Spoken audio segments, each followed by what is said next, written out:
student number S00252692, and this is my Edfd460 assignment task 2 presentation. So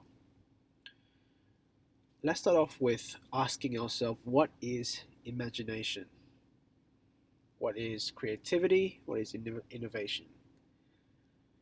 In our current educational system, imagination, creativity, and innovations are ideas and practices that are highly valued on the surface, but in reality is heavily neglected, undervalued, and severely misunderstood. If we were to ask the general public a question, what is the importance of creativity and imagination in education? Surely answers would be along the line of, it develops children's artistic nature, it makes learning fun and entertaining, etc. These statements are not wrong. However, it is only the a tiny minuscule representation of the importance and understanding of creativity and imagination in education. Within the field of teaching, although as teachers' understanding of the subject are more extensive and sophisticated, we often overlook its importance and influence to students' cognitive development and learning outcome.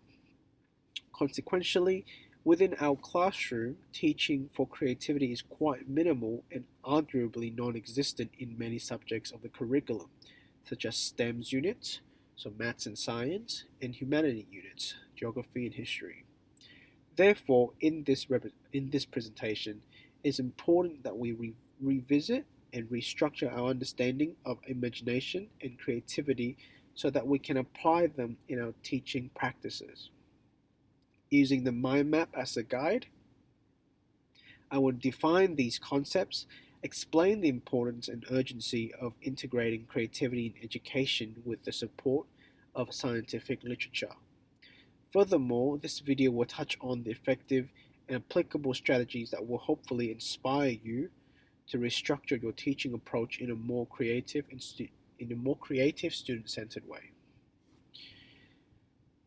I will now bring your attention to the definition of each of these terms.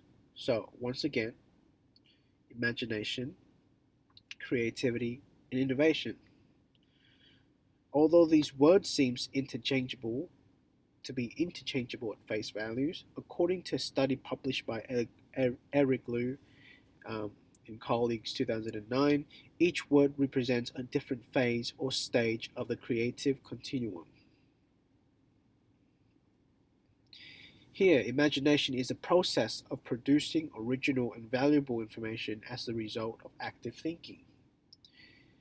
The notions of originality do not mean that it has to be a brand new discovery, rather, it is understood as a new concept to an individual.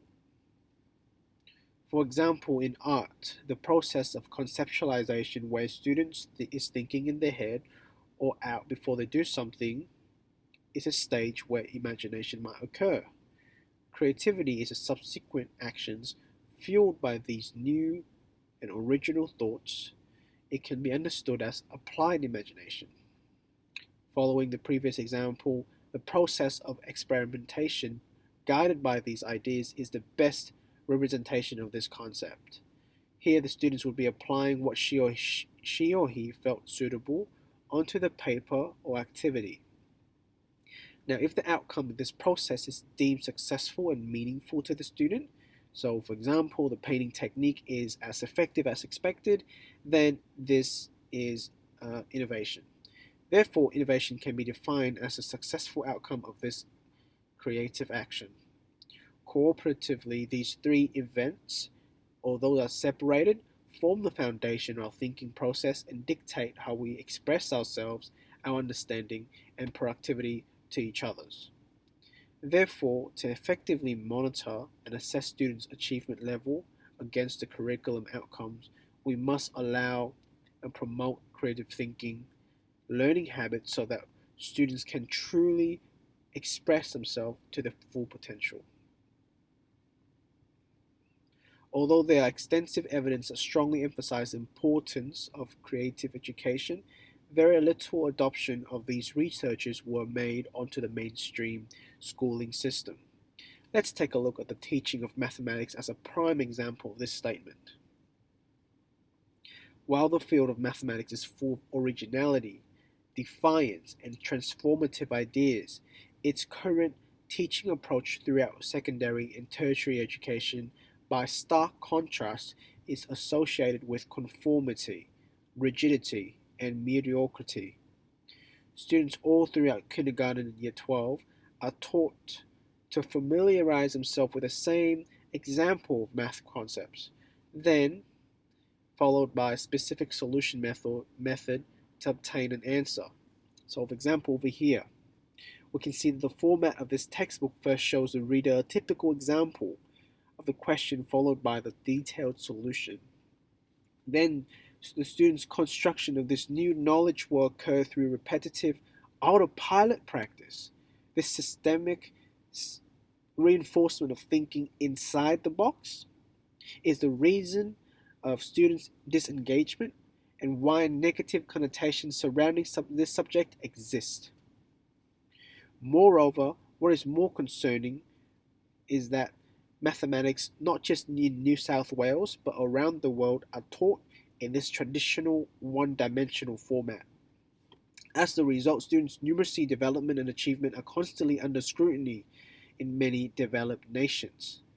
The reflection of this predicament is effectively shown in the most recent UNICEF report 2018, where Australia is ranked 30 out of 41, countries in comparison to middle income countries. So that is countries that are around our economic development. Additionally, more than 1/3 of the children around the age of 15 do not meet the basic literacy and numeracy standard. So that's around 36%. However, what is most concerning is the downward trajectory that we're heading in terms of educational performance throughout the years. Let's take a look at the PISA result measured throughout the 2000 to 2008. So specifically here, PISA is a standardized international assessment that measure 15-year-old students' numeracy, literacy, and science knowledge. From the graph, it is indicative that students' achievement level has dropped 24 points for reading, 33 points for maths, and 20 points for science respectively. More surprisingly, according to the 2012 data, the report clearly stated that students' high or low score is heavily linked to their creativeness. Although we can question the validity and reliability of this testing system, this result does provide a rough estimation of the current state and direction that our educational system is heading. And without serious intervention by our educational body and us teachers ourselves, the future of our children and this country would be a very bleak one. Now, it is definitely ill-considered to blame our uncreative educational system for this issue, as poor educational performance can be due to numerous reasons, such as family, geography, cultural backgrounds, etc. However, lack of creativity in the system, although it's not mentioned together, is one of the reasons for this underachievement. One of the many evidence, such as the study conducted by Gadja 2015, show that students' GPA is directly proportional to their creativity as well as extrinsic motivation. Indeed, as students are inherently creative and imaginative by nature, therefore it is understandable that allowing them to be creative does improve their engagement and mood overall.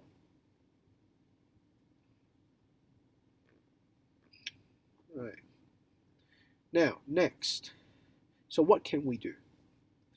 One of the concepts related to the motivation and creativity that really intrigues me throughout this research process is the concept of flow, which was first proposed by Chichman in 1997. The state of flow is the state of focus at a task fueled by motivation. So, for example, an artist focuses in his drawing, a scientist in his experimentation. Due to this state of total involvement, total devotion, individual experience mental clarity and enjoyment with the work they are working on, which brings about new ideas and realization. And if we can maximize this occurrence to our student, their creativity and academic performance would harmonize and stimulate one another. So, what are the controllable factors that are conducive to flow? In this video, we'll focus on two main factors and the respective strategies. First, students' learning environment. Students' learning environment must be fun, exciting, and supportive. At the same time, it must be simple and minimize any distraction that may disrupt flows. In the social context, collaborative learning is one of the strategies that should be encouraged when appropriate. Hence, students' communications and exchange of ideas can allow new ideas to flourish, as well as increase of students' engagement in the learning activity and knowledge building. In terms of the physical nature of the classroom, appropriate seating arrangement correlates to students' engagement. However, students' age, size, and maturity level must be taken into consideration before implementing any of these layouts. Second, pedagogical approach. The specificity and difficulty of workload is of paramount. If the task at hand is too difficult, individuals would feel overwhelmed and resistant to learning. Whereas if the task is too easy, individuals would have the tendency to underestimate the task and procrastinate since they are subconsciously convinced that they can do it later. Therefore, this requires educators to differentiate students' learning and design appropriate tasks to those individuals. Hence, thorough understanding of students' ability and preference are necessary fundamentals to build upon. Additionally, students' special learning needs or medical condition are also of equal importance. Besides flow, other strategies that targets the broad creative thinking were also suggested throughout my research, such as the 25 ways to develop the creativity framework designed by Sternberg and Williams in 1996. So in summary, the position of creative teaching and learning in education has never been so neglected and concerning. Indeed, demanding a total curriculum reform is a bit unrealistic and ridiculous in a way. Instead, changes could be made to teaching strategies and scope and sequence so that we could achieve a fine balance between creative and conventional learning approach. As perfectly summed up by Robinson K., um, ultimately it comes down to teachers inspiring creativity and giving students an ample opportunity to nurture and discover creativity. We cannot blame the system. We have to take responsibility. It is our responsibility and duty as teachers to implement changes within the classroom level because without creativity and imagination, education is empty. Thank you for coming to my talk. Hope you have a nice day. Thank you.